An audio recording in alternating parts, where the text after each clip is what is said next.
बनाई जाए। इसलिए सहकार मंत्रालय के गठन के दूसरे ही दिन मैंने एक बैठक में उस वक्त जो सचिव थे उनके सामने एक विचार रखा था। उसको कंसेप्चुअलाइज करते करते थोड़ा समय तो गया, परंतु अब एक खाका बन गया है और मुझे लगता है कि 8-9 महीने के समय में हम एक संपूर्ण अद्यतन सहकारी नीति देश के सामने रख पाएंगे, जो पैक्स से लेकर एपेक्स तक सभी सहकारी समितियों के जरूरियातों को एड्रेस करेगी और एक ऐसा वातावरण की निर्मित करेगी जिससे सहकारिता का विस्तार हो, इसके अंदर नए नए आयाम जुड़े, नए नए क्षेत्र जुड़े और वो टीम की भावना से ही हो सकता है। टीम से मेरा मतलब है टी माने ट्रांसपेरेंसी, एम्पावरमेंट, ए से आत्मनिर्भर और एम से मॉडर्नाइजेशन।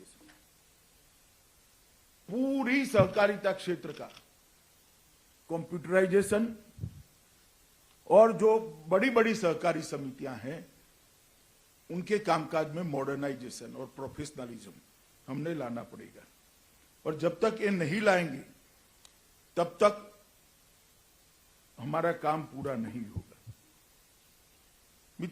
मित्रों, नई शिक्षा नीति के उद्देश्य सहकार मंत्रालय तय करना नहीं चाहता, हम इसको ओपन एंडेड छोड़ना चाहते हैं। 2 ही दिन में सहकार विभाग की वेबसाइट पर सहकारिता नीति के सुझावों के लिए एक जगह खोल दी जाएगी। इसमें देश की सभी भाषाओं में सुझावों को हम निमंत्रित करेंगे।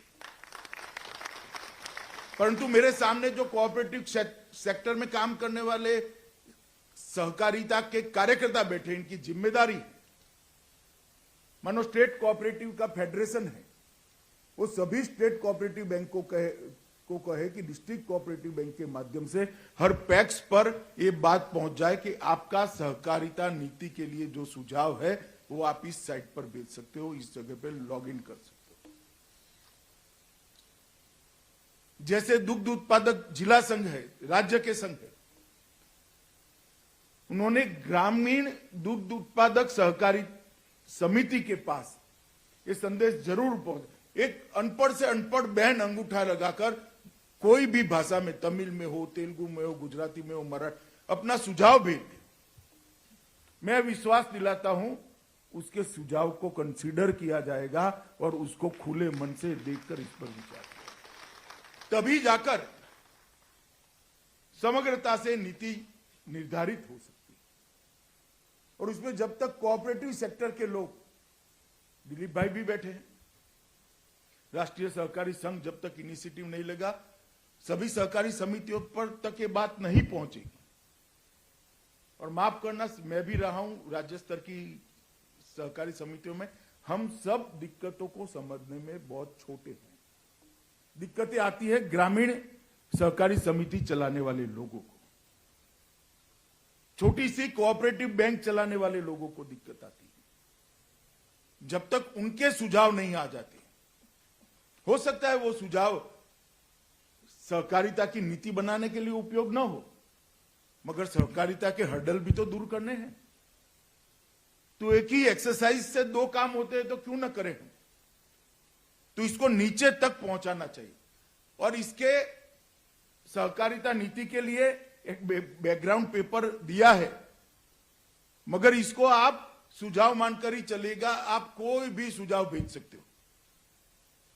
मैं अपनी ओर से कुछ चीजें जरूर कहना चाहता हूं कि सहकारिता की नीति जो नई बनेगी, इसमें कम से कम इतनी चीजों को तो हमने एड्रेस करना चाहिए। कम से कम आप कोई भी सुझाव भेज सकते हो, जैसे फ्री रजिस्ट्रेशन। राजनीतिक उद्देश्य से आज कोऑपरेटिव सोसाइटियों का रजिस्ट्रेशन, विशेषकर एग्रीकल्चर कोऑपरेटिव सोसाइटियों का रजिस्ट्रेशन बंद हो गया है। फ्री रजिस्ट्रेशन के लिए हम नीति में क्या प्रोविजन कर सकते हैं?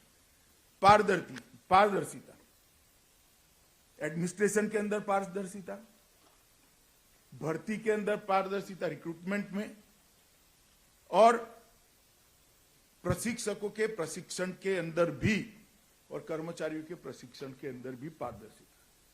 पेपर पर प्रशिक्षण बताना, कागज पर प्रशिक्षण बताना, मैंने भी जिला सहकारी संघ चलाया है, मुझे अनुभव है किस प्रकार से कागज खड़े होते हैं। इसके अंदर भी भारी बदलाव करना पड़ेगा। पारदर्शिता के लिए, कंप्यूटराइजेशन के लिए भी सुझाव चाहिए और लोकतांत्रिक पद्धति से चुनाव हो। जैसे भारत का चुनाव आयोग चुनाव कराता है, पहली लाइन में बैठे हुए लोगों को मेरी बात जरूर पसंद नहीं आएगी क्योंकि उनको चुनाव लड़ना है, मगर हमें पारदर्शिता लानी पड़ेगी। क्या हम कोई ऐसी तटस्थ संस्था का विचार नहीं कर सकते